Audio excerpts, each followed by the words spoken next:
Abi no, mayong hamudto na usab kanatong tanan mga higala Luzon, Visayas ug Mindanao. Good noon, mayong mudto Philippines, mayong mudto world, mayong mudto universe. Ana na punta mga higala nila nga atong tulumanon sa kahanginan si on a Catechesis on Air. Ug ako lang gihapon kini inyong ubos nga alagad Reverendo Padre Edwin Academia Acap. Abi no adlaw na usab karon nga Huwebes, no? Pizza 27 na kini mahigala sa bulan sa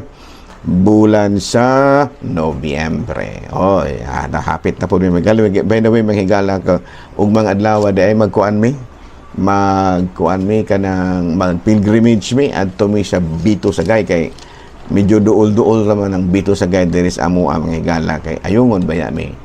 So dili layo kayo gyud, no? Duol-duol ra jutay kay duol na mi sa Occidental. Duol gikan sa Hibal na ayungon tayasan ayungon tayasan Himalalod, La Libertad, Gihulngan, Valle Hermoso, diyon San Carlos naman dayon. Nang sunod na San Carlos, mo na siya, no? Kuha na Sagay na dayon paghuman unsa naman magkuan na Bito Sagay na. Kay kanang Bito Sagay mga higala kuan na magkuan na siya kanang shrine na ni San Vicente. Daghan po kayong manangkot din na, no? Muna among pilgrim site nga bisitahon karong sa mga adlawa, no? Karong Biyernes kuan man taron, Huwebes man taron ugma na.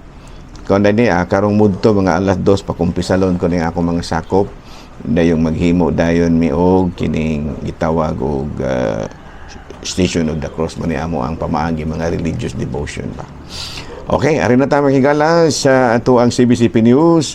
Synodal Renewal for Parish Leaders gipahigayon sa Archdiocese of Tuguegarao.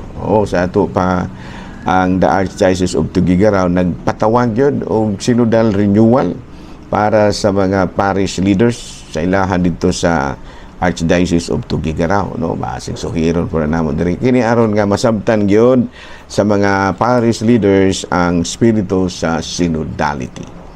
Balita mga higala gikan sa Vatican, matud pa ni Pope Leo, choirs are called to be a sign of church unity. No, atol kini sa pag-celebrate nila sa Jubilee Year of Choir, sa Jubilee of Choir dito sa Roma, Vatican, madguhay pa lang, no? Matud pa, liturgical music must foster communion and helping the whole church. No? So, ito pa, dako gid ay kaayo og papel mga higala, no? Ang mga choir. Bana nga importante kay ning choir mga higala, dili ta mo kumpiyansa, no, mga choir members. Kinahanglan nga ato gyud nga gabito ng atong mga talento para gyud nga mapalambo ang ato ang pagtulunan nga panagiusa sa Katolikong simbahan. Abi naman na ta mga higala sa ato ang Saint of the Day. Bueno, ang atong Saint of the Day karon 27 may nakakuha mo Saint of the Day gahapon 26 murag wala man to. So kagahapon mga higala ang ato ang Saint of the Day mao si Saint Columban. Kagahapon na 26 ni, the greatest among Irish missionaries who work in all European continent, known for his disciplined life, preaching, commitment to charity and religious life. The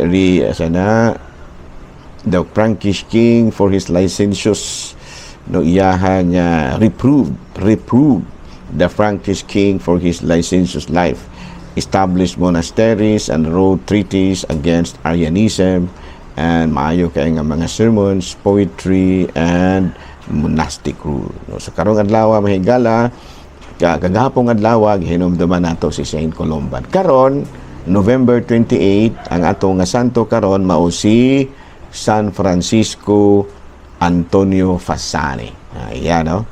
Bueno, kini si San Francisco Antonio Fasani natawo siya sa Lucia, Southern Italy niadtong 1695. Nahimo kini siyang conventual Franciscan in 1695 an ordained priest, and taught philosophy to younger friars. In his different ministries, he was devout and penitential, sought after confession and preacher, and fired by the Spirit, he made use of the word and deed of the Holy Scriptures, stirring his listeners and moving them to penance. Loyal friend of the poor and never hesitating to seek from benefactors what we needed. After his death in Loiza, children ran to the streets and cried out, "The saint is dead. The government, the saint is dead. The saint is dead." So Francisco was canonized in 1896. So San Francisco Antonio Fasari. Okay. Hala, pwede kumusta mga higala, hapit ng Pasko, mga higala, November 27 na gudron. Niya, padayon, mga higala. Ni ako ron sa kuan, mga higala. Dumagete, kay nagkuan ko. Dili. Ni ako, kuibis naman daeron. Karon to taong, magpakumpisal na ko, mga higala. Kay, kuan malagi, kanang, kuan mi, kanang, singalaan na, kuan mi ugma, mag-pilgrimage mi ugma sa Bito Sagay. Okay, padayon ta sa ato ang mga buhatonon, ari na ta sa ato ang kining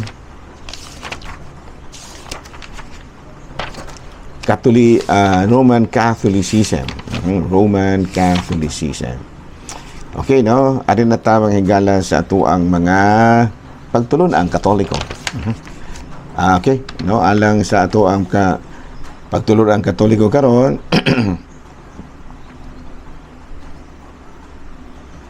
Kabahin kini sa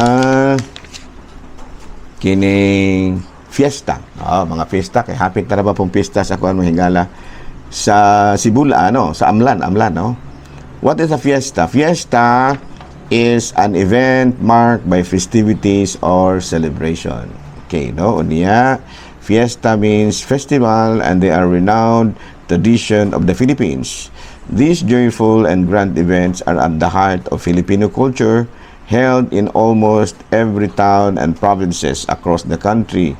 Fiesta celebration celebrate patron saints, ethnic traditions, and important milestone for the local people. Kini kong fiesta mahigala, Pag-abot ko sa mga katsila diri sa atua ba, naglisod sila kung saan pagtudlo ang pagtulunan sa bahin sa Katolikong simbahan.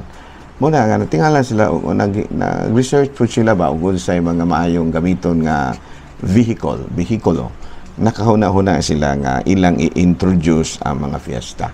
Mula, nga, nagbalampuson gud sila, kay usag yun sa trademark sa usa ka Katoliko, maug yun ang pagsaulog sa fiesta, sa mga patron. Unya, although, kando na mo gibungutan na mahigala nga, wala kuno sa Biblia ang fiesta. Daghan ba ang fiesta sa Biblia, Daay Passover Festival of Unleavened Bread, ato kanang mabasa sa Leviticus Kapitulo 23, 4 hangtod sa 8, the Festival of Trumpets, Leviticus 25-23 verses 23 to 25, Festival of Tabernacles, Numbers 29, 12 to 40, and Festival of Weeks, Numbers 28, 26 to 31, and many others. So sa ato pa, diri sa kinigong kuan mga higala, kini bang Katoliko, kini bang Kristyanismo ba? Kuan maguni sila Jewish and Christian. Muna gitawag na to Judeo-Christian tradition. Doon na tayo mga tradisyon nga atong nakutlo pod gikan sa mga Hudiyo. Kaya tanawag na atong Biblia mga higala, Kanang atong Biblia, Old and New Testament. Kanang Old Testament muna ang sa mga Hudiyo. Kining sa New Testament muna ang sa mga Kristiyano. Muna sa mga Kristiyano. So muna nga dili ta matingala kung doon na pud tay may mga tradisyon po tang gisunod sa mga Hudiyo sa mapananglit sa mga piyesta. Although nga nasambugan pod og pagka-Kristiyano, kapag pasino palitan fiesta nga atong gisaulog, ato pod nga namixklahan sa mga Kristiyanong pagtulunan.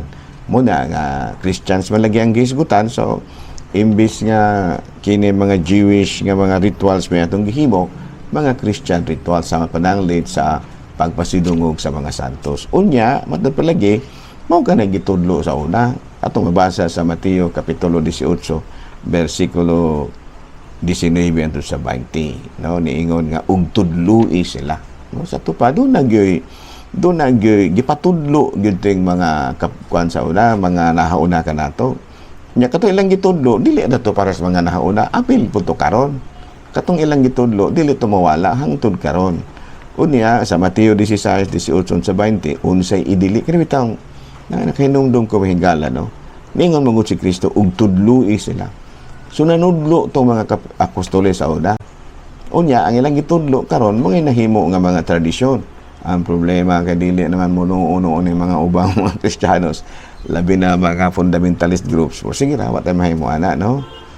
Kay maud po lagi na dili gyud lagi sila kuno mutuo ana. Kaya kung buto na hunaon ang mga nahauna ka nato, doon na po rin tao na sila katungod. Kaya giingnan ko na sila ni Kristo sa Mateo 16, versikulo 18 sa 20. Kung unsay inyong idili, dinhi sa yuta, idili usab dito sa langit.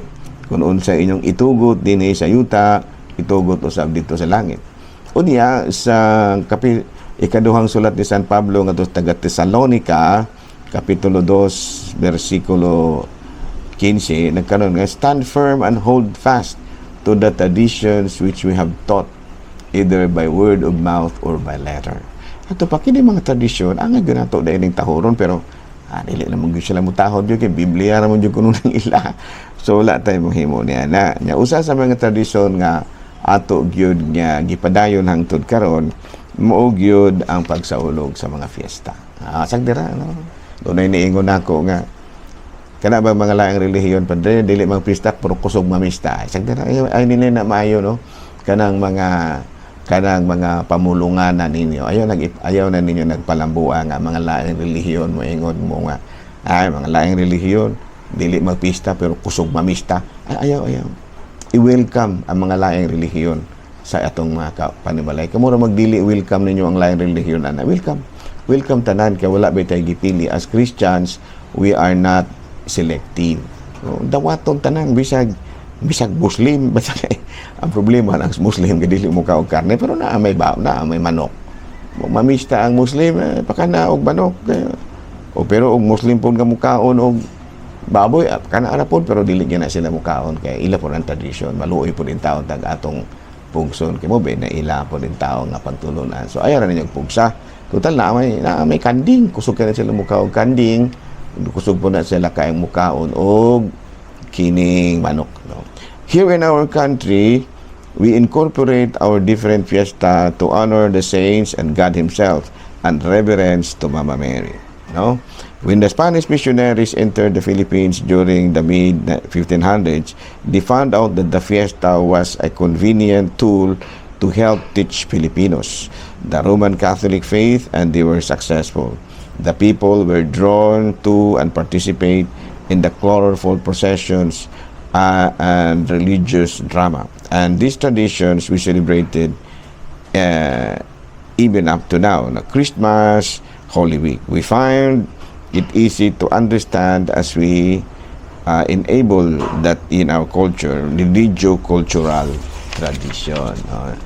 Some parish priests would frown the additional other activities being integrated in the fiesta. No? Pananlitan, kining tigbakay. No? Mga pare, doon ay mo ginungutana, mahigala ka. Padre, among kura paruko, dili lang may pabulangon. Wala, dili na yung di mo pabulangon. Ang problema na good sa bulang, kay mas daghan pang namulang kaysa manimba. Unya, usahay. Pero sa mga lungsod, di man, sigdahan raman. Ang kinilang mga tigbakay ba, kinibang mga ginalabi na mga mga barangay kay manyagit manggod unya duol ra pud usahay ang kapilya sa tigbakay makadisturbo mo na nga usahay dugan nagasibulan gani nga tapad ra gyud hinoon mutahon ra pud hinoon dili pud in taon magpatigbakay og nagmisa pa pero okay ra na siya puno na gyud mga pare nga dili sila momisa og dunay tigbakay so muna nga sa dili pang gyud sa wala pay misa ayo sa magtigbakay ha na doon na po ubad nga kini bang mga LGBTQ kini bang mga kini bang mga beauty pageant, no, ang dili pud ganahan ng ubang mga pare na. Pero ako okay ra ko kay basta dili lang pud jud kaayo ba mura ba og kana bang og sa ato pa na mura ba og nasubrahan na pod. Dili lang to pasubrahan, no. Nang igo-igo ra gud nga malingaw ra ta, no, kanang inyong mga beauty pageant. Ayaw na pud in taon nga mura og sa kuan pa na mura og nasubrahan na pod. Ay nagpasubrahan, igo lang. Walang igo ra tang malingaw ra pud ta ba. Kay mga lingaw ra man punta na. Pero ayaw lang pasubrahan ha. O niya, this is a challenge for fiesta organizers to see to it that fiesta is a religious commemoration. Now, niya, in Ayungon, si Monsignor, si Mayor Dennis Amancio, he adopted the street dancing, no, introduced by the church, you know. It became a collaboration between the LGU and local nako ba ako may kora paruko. Unya, fiestas help in establishing unity with faith entity, the church and the second. Sa tupakis, kami diri sa Ayungon mga higala na ang fiesta na himong usa ka paagi nga diin nagkatambay-yungay ang kining LGU ug ang simbahan, no, kay ngano man ang mo finance sa mga prizes, sa mga gitawag nato og magamit nga mga kuan nga mga kuan po ba ginagmay pong funding ba para sa street dancing namo. Ang nagfinance ana ang kuan ang kining munisipyo, no, igo na lang may mo recruit o kinsay mga musayaw, mga dancers o kana pong sila na tanan, no. Kami igo rami nga mo organize and then paghuman tanan, no, ang pag-recruit noon sa mga trainers kami na, pero pras gihapon, no, nagtambay yung anay mo na nakadindot namo diri sa Ayungon kay kanang nagtambay yung ang simbahan o ang estado. Okay, so di nila sa dakuto ha. Ako ra gihapon kini inyong ubos nga alagad Reverendo Padre Edwin Academia Acab mana milit na usab kaninyo ug manalangin kanato ang Dios magkagahom sa tanan, Amahan, Anak, Espiritu Santo. Good noon, Pilipinas.